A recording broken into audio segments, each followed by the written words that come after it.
Зум, зум, зум, зум. Смотрим камин, который мы сделали на заказ. Это у нас работа на ЧПУ.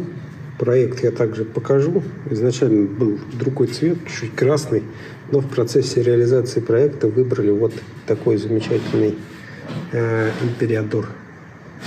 И после того, как мы его согласовали, была согласована трехмерная модель. Я не буду скрывать, что она там плюс-минус стандартная, только подкорректированная под размеры. Ну и на основе этой модели был сделан вот такой вот камин полностью из камня. Это все, включая камень на полу, который стыкуется с дубом. Все натуральное. Сам камин живой. И вот так это выглядит, если посмотреть издалека. Давайте сравним с проектом.